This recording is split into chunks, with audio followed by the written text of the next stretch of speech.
ರಾಜ್ಯದಲ್ಲಿ ಎದುರಾಗಿರುವ ಯೂರಿಯಾ ಸಮಸ್ಯೆಗೆ ಮುಕ್ತಿ ಸಿಗೋ ಹಾಗೆ ಕಾಣ್ತಿಲ್ಲ. ಸಮಸ್ಯೆ ಶುರುವಾದ ಬಳಿಕವೂ ಅನ್ನದಾತರ ಸಮಸ್ಯೆ ಬಗೆಹರಿಸಲು ಮುಂದಾಗಿಲ್ಲ.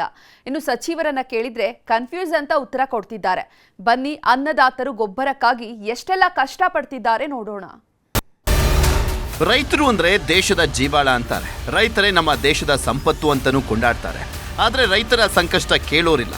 ಹೊಗಳಿಕೆಗೆಲ್ಲ ಬೂಟಾಟಿಕೆಯ ಮಾತುಗಳಾದ್ವೇ ಹೊರತು ಅನ್ನದಾತರ ಕಣ್ಣೀರು ಒರೆಸೋರು ಯಾರೂ ಇಲ್ಲ. ನಮ್ಮನ್ನಾಳುವಂತ ರಾಜಕೀಯ ನಾಯಕರಿಗೂ ರೈತರ ಕಷ್ಟ ಬೇಕಾಗಿಲ್ಲ. ಯೂರಿಯಾ ಗೊಬ್ಬರದ ಸಮಸ್ಯೆ ಶುರುವಾಗಿ 1 ತಿಂಗಳ ಮೇಲಾಯಿತು. ಇವತ್ತಿಗೂ ರೈತರ ಪರದಾಟಕ್ಕೆ ಮುಕ್ತಿ ಸಿಕ್ಕಿಲ್ಲ. ಮಕ್ಕಳು ಮರಿಯನ್ನೆಲ್ಲ ಕರ್ಕೊಂಡು ಬಂದು ಕ್ಯೂ ನಿಲ್ತಿದ್ದಾರೆ. ಮಳೆ ಚಳಿ ಗಾಳಿಯನ್ನ ಕೂಡ ಲೆಕ್ಕಿಸದೆ ಕಾದು ನಿಲ್ತಿದ್ದಾರೆ. ಆದರೆ ಸಮಸ್ಯೆ ಪರಿಹರಿಸಬೇಕಾಗಿದ್ದಂಥ ಸಚಿವರು ಮಾತ್ರ ರಾಜಕೀಯ ಮಾತನಾಡ್ತಿದ್ದಾರೆ. ಸನ್ಮಾನ್ಯ ಕೃಷಿ ಸಚಿವರಾದ ಚಲುವರಾಯಸ್ವಾಮಿ ಅವರಂತೂ ಈ ವಿಷಯದಲ್ಲಿ ನಾನೇ ಕನ್ಫ್ಯೂಸ್ ಆಗಿದ್ದೇನೆ ಅಂತ ಅಣಿಮುತ್ತನ್ನ ಉದುರಿಸ್ತಾ ಇದ್ದಾರೆ. ಮಳೆ ಬೆಳೆ ಇದ್ರೂ ಸಮಯಕ್ಕೆ ಸರಿಯಾಗಿ ಸಿಗ್ತಿಲ್ಲ ಗೊಬ್ಬರ. ದಿನ ಬೆಳಗಾದ್ರೆ ಊಟ ತಿಂಡಿ ಬಿಟ್ಟು ಕ್ಯೂ ನಿಲ್ತಿದ್ದಾರೆ ರೈತರು. ಈ ಬಾರಿ ಒಳ್ಳೆ ಮಳೆಯಾಗಿದೆ. ಭೂಮಿಗೆ ಬಿತ್ತಿದ್ದಂತ ಬೆಳೆ ಕೂಡ ಸೊಂಪಾಗಿ ಬೆಳೆದು ನಿಂತಿದೆ. ರೈತರ ಮುಖದಲ್ಲಿ ಮಂದಹಾಸ ಮೂಡುವ ಟೈಮ್ನಲ್ಲಿ ಗೊಬ್ಬರದ ಗೋಳು ಶುರುವಾಗಿದೆ.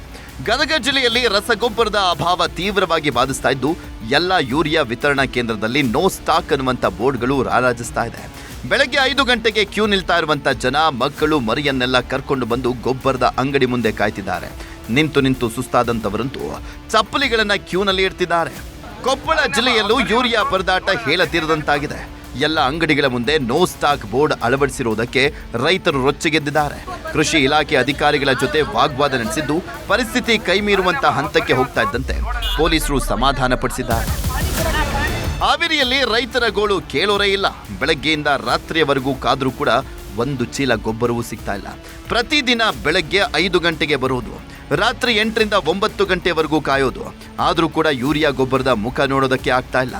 ಹೀಗಾಗಿ ಪ್ರತಿದಿನವೂ ಕಾದು ವಾಪಸ್ ಹೋಗೋದೇ ಆಗಿದೆ ಅಂತ ಸರ್ಕಾರದ ವಿರುದ್ಧ ಆಕ್ರೋಶ ವ್ಯಕ್ತಪಡಿಸಿದ್ದಾರೆ. ಚಿತ್ರದುರ್ಗ ಜಿಲ್ಲೆಯಲ್ಲಿ ಯೂರಿಯಾ ಗೊಬ್ಬರಕ್ಕಾಗಿ ಅನ್ನದಾತರು ಪಡಬಾರ್ದ ಕಷ್ಟಪಡ್ತಿದ್ದಾರೆ. ಒಬ್ಬರಿಗೆ 2 ಚೀಲ ನೀಡಲಿಕ್ಕೆ ಅಧಿಕಾರಿಗಳ ನಿರ್ದೇಶನ ನೀಡಿರೋದ್ರಿಂದ ವೃದ್ಧರು, ಮಕ್ಕಳು, ಮಹಿಳೆಯರೆಲ್ಲ ಕ್ಯೂ ನಿಲ್ತಿದ್ದಾರೆ. ಮಕ್ಕಳನ್ನ ಶಾಲೆ ಬಿಡಿಸಿ ಗೊಬ್ಬರದ ಅಂಗಡಿ ಮುಂದೆ ಕ್ಯೂ ನಿಲ್ಲಿಸ್ತಾ ಇದ್ದಾರೆ. ಒಮ್ಮೆ ಗೊಬ್ಬರ ಪಡೆದವರು ಮತ್ತೆ ಗೊಬ್ಬರ ಪಡಿಬಾರ್ದು ಅನ್ನುವಂತ ಕಾರಣಕ್ಕೆ ಕೈ ಬೆರಳುಗಳಿಗೆ ಇಂಕ್ ಹಚ್ಚಲಾಗ್ತಾ ಇದೆ. ಸರ್, ಅಭಾವ ಕೇಂದ್ರ ಸರ್ಕಾರದಿಂದ ಬರಬೇಕಾದಂಥದ್ದು ಎಲ್ಲಿವರೆಗೆ ಫುಲ್ ಕೊಡಲ್ವೋ ಅಲ್ಲಿವರೆಗೆ ಅಭಾವ ಒಂದು ಸ್ವಲ್ಪ ಇದ್ದೇ ಇರುತ್ತೆ. ಇದನ್ನ ಅಶೋಕ್ ಕೇಳಿದ್ರು ಅರ್ಥ ಆಗಲ್ಲ. ಏನ್ ಮಾಡ್ಬೇಕು ನಾನು ಅಂತ ನನಗೂ ಕನ್ಫ್ಯೂಸ್. ಸಪ್ಲೈ ಮಾಡೋದು ಕಡಿಮೆ ಆದಾಗ ಅದಕ್ಕೆ ಜವಾಬ್ದಾರಿ ಯಾರು ತಗೋಬೇಕು?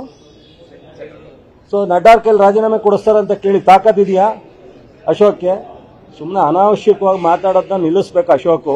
ಒಟ್ಟಿನಲ್ಲಿ ಅವ್ರ ಮೇಲೆ ಇವರು, ಇವ್ರ ಮೇಲೆ ಅವರು ಕೆಸರು ಚಾಟ ನಡೆಸ್ತಾ ಇದ್ದಾರೆಯೇ ಹೊರತು ರೈತರಿಗೆ ಸಮರ್ಪಕ ಗೊಬ್ಬರ ನೀಡುವಂತ ಕೆಲಸ ಮಾಡ್ತಾ ಇಲ್ಲ. ಹೀಗಾಗಿ ರೈತರ ಸ್ಥಿತಿ ದೇವರಿಗೆ ಪ್ರೀತಿ ಎನ್ನುವಂತಾಗಿದೆ.